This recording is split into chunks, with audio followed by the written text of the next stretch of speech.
Ésaïe, chapitre 40. Consolez, consolez mon peuple, dit votre Dieu.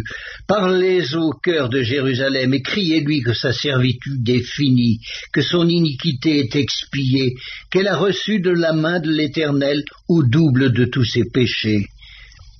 Une voix crie: préparez au désert le chemin de l'Éternel, aplanissez dans les lieux arides une route pour notre Dieu. Que toute vallée soit exaucée, que toute montagne et toute colline soient abaissées, que les coteaux se changent en plaine et les défilés étroits en vallons. Alors la gloire de l'Éternel sera révélée, et au même instant toute chair la verra, car la bouche de l'Éternel a parlé. Une voix dit: crie, et il répond: que crierai-je? Toute chair est comme l'herbe, et tout son éclat comme la fleur des champs. L'herbe sèche, la fleur tombe, quand le vent de l'Éternel souffle dessus. Certainement le peuple est comme l'herbe sèche, la fleur tombe, mais la parole de notre Dieu subsiste éternellement. Monte sur une haute montagne, Sion, pour publier la bonne nouvelle. Élève avec force ta voix, Jérusalem, pour publier la bonne nouvelle. Élève ta voix, ne crains rien. Dis aux villes de Juda: voici votre Dieu. Voici le Seigneur, l'Éternel vient avec puissance, et de son bras il commande. Voici, le salaire est avec lui et les rétributions le précèdent. Comme un berger, il paîtra son troupeau, il prendra les agneaux dans ses bras et les portera dans son sein. Il conduira les brebis qui allaitent. Qui a mesuré les eaux dans le creux de sa main, pris les dimensions des cieux avec la paume et ramassé la poussière de la terre dans un tiers de mesure? Qui a pesé les montagnes au crochet et les collines à la balance? Qui a sondé l'esprit de l'Éternel et qui l'a éclairé de ses conseils? Avec qui a-t-il délibéré pour en recevoir de l'instruction?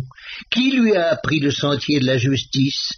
Qui lui a enseigné la sagesse et fait connaître le chemin de l'intelligence? Voici, les nations sont comme une goutte d'un seau, elles sont comme de la poussière sur une balance. Voici, les îles sont comme une fine poussière qui s'envole. Le Liban ne suffit pas pour le feu et ses animaux ne suffisent pas pour l'Holocauste. Toutes les nations sont devant lui comme un rien, elles ne sont pour lui que néant et vanité. À qui voulez-vous comparer Dieu et quelle image ferez-vous son égal? C'est un ouvrier qui fond l'idole et c'est un orfèvre qui la couvre d'or et y soude des chaînettes d'argent. Celui que la pauvreté oblige à donner peu choisit un bois qui résiste à la vermoulure. Il se procure un ouvrier capable pour faire une idole qui ne branle pas. Ne le savez-vous pas? Ne l'avez-vous pas appris? Ne vous l'a-t-on pas fait connaître dès le commencement? N'avez-vous jamais réfléchi à la fondation de la terre? C'est lui qui est assis au-dessus du cercle de la terre, et ceux qui l'habitent sont comme des sauterelles. Il étend les cieux comme une étoffe légère, il les déploie comme une tente pour en faire sa demeure.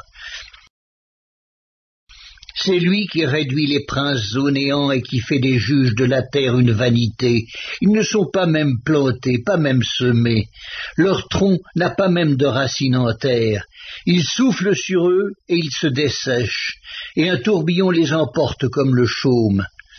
À qui me comparerez-vous pour que je lui ressemble? Dit le Saint. Levez vos yeux en haut et regardez. Qui a créé ces choses? Qui fait marcher en ordre leur armée? Il les appelle toutes par leur nom. Par son grand pouvoir et par sa force puissante, il n'en est pas une qui fasse défaut. Pourquoi dis-tu, Jacob? Pourquoi dis-tu, Israël? Ma destinée est cachée devant l'Éternel, mon droit passe inaperçu devant mon Dieu. Ne le sais-tu pas, ne l'as-tu pas appris? C'est le Dieu d'éternité, l'Éternel, qui a créé les extrémités de la terre. Il ne se fatigue point, il ne se lasse point. On ne peut sonder son intelligence. Il donne de la force à celui qui est fatigué, et il augmente la vigueur de celui qui tombe en défaillance. Les adolescents se fatiguent et se lassent, et les jeunes gens chancellent. Mais ceux qui se confient en l'Éternel renouvellent leurs forces. Ils prennent le vol comme les aigles, ils courent et ne se lassent point, ils marchent et ne se fatiguent point.